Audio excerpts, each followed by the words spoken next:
तो जैसे कि हम जानते हैं कि धरती पे जीवन जो है वो बाहर से आया था। एक कॉमेट से इस धरती पे पानी और जीवन आया था और उसके बाद जीवन आगे बढ़ता गया। बहुत तरह तरह के जानवर हमें धरती पर देखने को मिले। कभी डायनासोर का राज हुआ करता था और आज जाकर इंसानों का धरती पर राज है।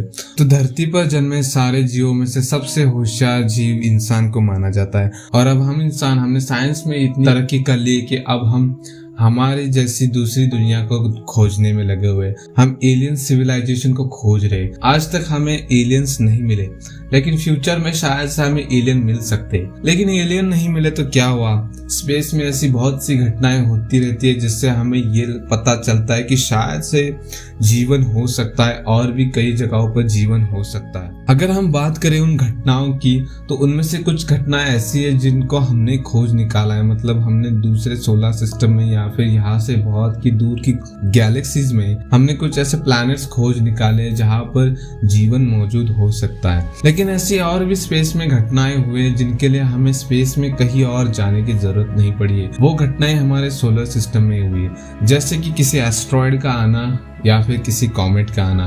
अब एस्ट्रॉयड और कॉमेट, इनका एलियन से क्या लेना देना हो सकता है? तो जैसे कि हमने शुरुआत में कहा था कि हमारी धरती पे जीवन कॉमेट के जरिए आया था। कॉमेट के जरिए पानी और जीवन हमारी धरती पे आया था। उसी तरह से एक कॉमेट और एक एस्ट्रॉयड हमें बता सकता है कि दूसरे सोलर सिस्टम में जीवन हो सकता है। यहाँ से दूर की गैलेक्सीज में या फिर किसी सोलर सिस्टम में ऐसे जीवन की पॉसिबिलिटी हो सकती है। तो ऐसे ही कुछ घटना हुई थी 2017 में और 2019 में। सबसे पहले बात करते 2017 साल की। तो सबसे पहले घटना की बात करते जो कि 2017 में हुई थी। एक एस्ट्रॉयड जिसका नाम है ओumuamua, जो कि एक इंटरस्टेलर ऑब्जेक्ट था जो कि हमारे सोलर सिस्टम का नहीं था, जो कि बाहर से आया था या फिर हमारी गैलेक्सी से आया था, ऐसा कह सकते हैं। तो ये जो एस्ट्रॉयड था वो दिखने में एक सिगार की तरह था और इसका वो कलर में रेडिश कलर का था और जो कि दिखने में बहुत ही अलग था। और पैन-स्टार एसएस टेलीस्कोप से जब उसे ऑब्जर्व किया गया तो पता चला कि वो 100 से 1000 मीटर तक लंबा था। और जब इसका ऑब्जर्वेशन किया था और जब वो सूरज से बहुत ही करीब था, 19 अक्टूबर 2017 का इसका ऑब्जर्वेशन किया गया था और 9 सितंबर को वो सूरज के बेहद करीब था। अब मूवमेंट में, एक्सेलरेशन में वो नॉर्मली दूसरे एस्ट्रॉयड के जैसा ही था, लेकिन इसका आकार और इसका जो शेप था और इसकी जो थिकनेस थी वो बहुत ही अलग थी। एक एस्ट्रॉयड से उसको अलग बनाती थी, मतलब एक अलग एस्ट्रॉयड बनाती थी। अब जैसा कि मैंने थंबनेल में बताया था कि एस्ट्रॉयड और कॉमेट पे एलियन होने के संकेत हो सकते हैं। इसका मतलब ये नहीं कि किसी एस्ट्रॉयड पे एक एलियन नाचता हुआ जा रहा था।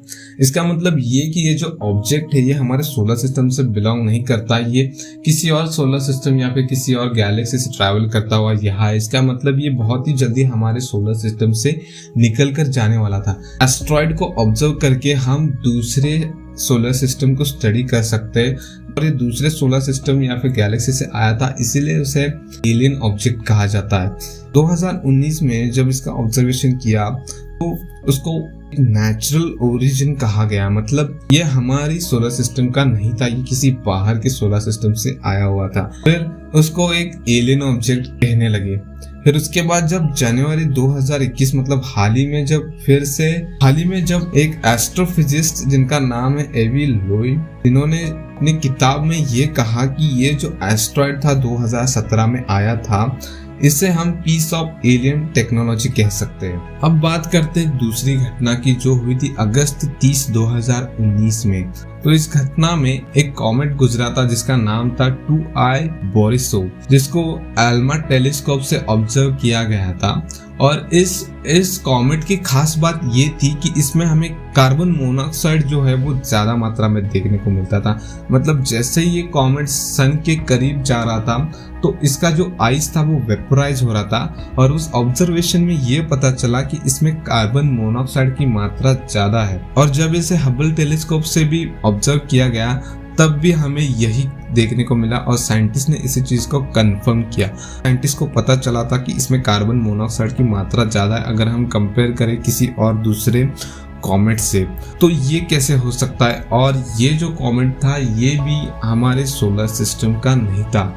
ना तो ये क्लाउड से आया था और ना तो ये पहले सोलर सिस्टम में आया था। मतलब ये भी एक इंटरस्टेलर ऑब्जेक्ट था, इसको भी एलियन ऑब्जेक्ट कहा जाता है, क्योंकि जैसा कि हमने शुरुआत में कहा था कि धरती पे जीवन बाहर से आया था, एक कॉमेट के जरिए धरती पे जीवन आया था। तो हो सकता है कि ऐसा ही जीवन कहीं और पनप रहा हो, कहीं और धरती जैसा प्लैनेट जहाँ पर जीवन की शुरुआत हो गई हो, या फिर ऐसे जो कॉमेट्स है जो अपने साथ पानी या फिर जीवन को एक नई रचना देने की क्षमता रखते हैं। ऐसे कॉमेट्स हमारे स्पेस में बहुत से घूमते हो और उनमें से शायद कुछ कॉमेट्स हमारे सोलर सिस्टम के करीब से जाते हो जिनको हम ऑब्जर्व करते या फिर कर नहीं पाते। तो ये जो इंटरस्टेलर ऑब्जेक्ट्स है जैसे कि ये एस्ट्रॉयड और ये कॉमेट्स जो दूसरे सोलर सिस्टम या फिर दूसरे गैलेक्सी से आते हैं, इनको स्टडी करके हम ये जान सकते हैं कि शायद से जिस एलियन सिविलाइजेशन की हम आज भी तलाश कर रहे हैं, शायद से यही कॉमेट्स और यही एस्ट्रॉयड हमें एक दिन जवाब दे सकते हैं कि क्या जीवन पॉसिबल है। क्योंकि पॉसिबल हो सकता है, क्योंकि जो कॉमेट धरती पे पानी लेकर और जीवन के घटक लेकर आया था वो कहीं और से आया था। इसका मतलब वहां पर जीवन कैसे आया, वहां पर भी पहले से जीवन मौजूद था। तो ये भी एक सवाल है और शायद से जो चीज धरती पे जीवन लेकर आए शायद वही चीज हमें एक दिन जवाब दे कि यूनिवर्स में कहीं और भी जीवन है और जहां तक हम पहुंच पाए और एक दिन हम एलियन से कम्युनिकेट कर पाए और दूसरे दुनिया के लोग और हमारे धरती के लोग एक दिन आमने सामने हो। क्या पता वो दिन हमारे मरने से पहले आए। यही था वीडियो। मैं मिलूंगा एक नए वीडियो में। अगर आपको ये वीडियो पसंद आए तो चैनल को सब्सक्राइब कर दीजिए, वीडियो को लाइक कीजिए, शेयर कीजिए अपने दोस्तों के साथ। मैं मिलता हूँ आपको एक दूसरे वीडियो में।